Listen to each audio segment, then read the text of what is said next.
बयनिख्रुइबो बोलोगोरासिन जोंनि फोरबु इसोरा बाख्नाय जाथों। आरो नैथियाव साफ्रामबो ख्रिस्ट' सिबियारि नोंथांमोननिसिम आंनि अननाय आरो गाहाम हामलायनायखौ बे बरसानि फुंखा इउटुब चेनेलनि दुवारै जासिग्रो हरबाय। गोजोन्थों। जों दिनै सोलोंनि मानसिया माब्रै आनजादाव गोग्लैयो आरो माब्रै गसंथानांगौ। जों साफ्रामबो मानसि माहारिनाव बायदि रोखोमनि आनजादफ्रा फैयो। बेखायनो गसंथानो थाखाय बाइबेलनि बोसोनखौ एबा इसोरनि बोसोनखौ जों सोलोंनो नांथारगौ। गोरलैयैनो जों साफ्रोम मानसिनाव बेफोर आनजादफ्रा फैफ्लायो, जेरै मोदोमनि लुबैनायजों, जानाय लोंनायजों, सैनांनायजों। मोदोमनि लुबैनाय। गोबां मानसिफ्रा गावनि लुबैनायजोंनो आनजादाव गोग्लैयो। जाकब 1:14 आरो 15 पदआव बेबायदिनो लिरनाय दङ।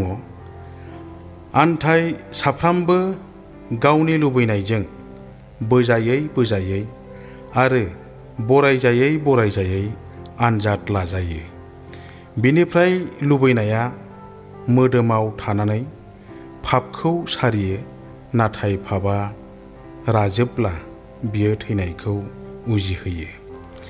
बेखायनो जों लुबैनायखौ गोजानाव दोननांगोन, नङाब्ला बेजोंनो जोङो आनजादाव गोग्लैगोन आरो सिखांफिननो हानाय नङा। मानोना लबानो पाप आरो पापआ थैनायाव लाङो।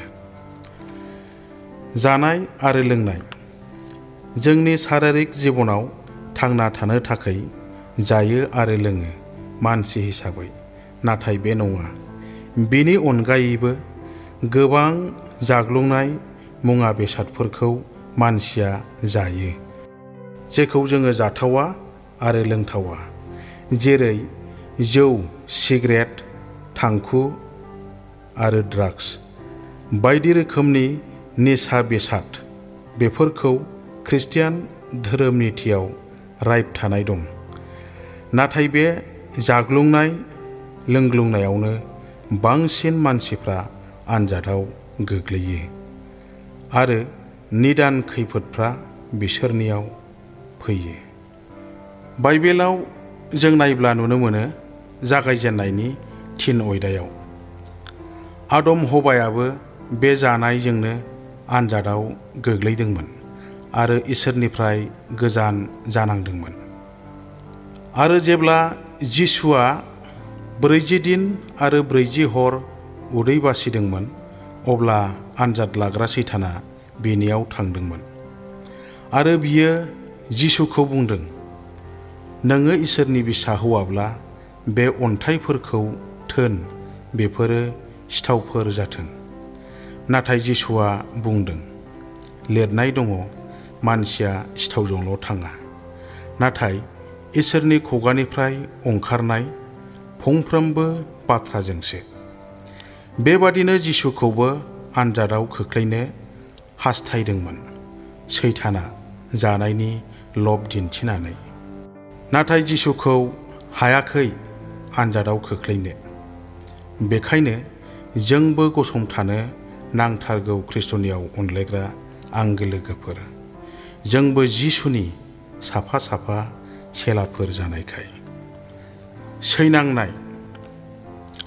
मानसि हिसाबै थांना थानायाव सानसे नङा सानसे सैनांनाया फैयो। एखनब्ला लोमजानाय बेमार आजार जायो आरो मानसिनि देहायाव बे लोमजानाय बेमार आजारजों सैनांब्ला जोङो इसोरखौ निन्दियो, इसोरखौ बखिबायो। इसोर दंब्ला मानो बेफोरबायदि आंनि जिउआव सैनांखो होननानै। नाथाय मानसिया गावनि भुल आरो गोरोन्थिखौ सिमान लाया, बिजिराबो आरो बिजिरनानैबो नाया। नाथाय जों बाइबेलाव नायब्ला नुयो, जिसु ख्रिस्ट'नियाव खावलायनाय बायदि खानाफ्रा सोखाजादों, लेंग्राफ्रा थाबाय हादों, थैनायफ्राबो थांखांदों। मा नोङो इसोरखौ खावलायनो इस्सा जाया नामा? मा नों इसोरनियाव आरज गाबनो गोसो गैया नामा? मा नोङो गावनि भुलखौ सिमान लाया नामा? मानोना मानसिफ्रा निदान खैफोद आरो सैनांनाय फैब्लाल' इसोरखौ गोसोखाङो आरो गमामायैनो इसोरा अनखांनायजों जों बयखौबो बासायो। बाइबेलाव जों नायोब्ला नुयो मानसिफोरनि सैनांनायनि मादाव जबनि सैनांनाया देरसिन। बे आनजादानो जबनि जिबनाव देरसिन आनजादमोन। जोङो जबनि 1 अध्याय आरो 2 अध्यायाव फरायोब्ला मिथिनो मोनो। नाथाय जबा सैनांब्लाबो इसोरखौ निन्दियाखै। जों नायनि जबनि 1 अध्याय 22 पदआव। बे गासै निदानफ्रा जबनि सायाव सफैब्लाबो बियो इसोरखौ निन्दिनानै पाप खालामाखै। बियो सैनांनायजों आरो फोथायनायजों गसंथादों। ख्रिस्ट'नियाव अनलायग्रा आंगो लोगोफोर, जोंबो फोथायनाय आरो सैनांनायजों गसंथानो नांगोन। अब्लासो इसोरा जोंखौ अनखांगोन आरो गावनि बानखानाय गोथांनि मालाखौ होगोन। जों नायनि जाकबनि 1 अध्याय 12 पदआव। बेबादिनो लिरनाय दङ, आनजाद लाजानायाव सैथाबग्रा मानसिया बोर होजाग्रा, मानोना बियो आनजाद लाजानानै गसंथाब्ला बियो फुरबु गावखौ अनग्राफोरनो बानखानाय गोथांनि मालाखौ होगोन। ख्रिस्ट'नियाव अनलायग्रा आंगो लोगोफोर, फोथायनायजों आरो सैसोनायजों जोंबो गसंथानि। दिनैनि गाहाम बाथ्राखौ एसेखिनियावनो दोनथ'बाय। जिसुनि मुङै आमेन।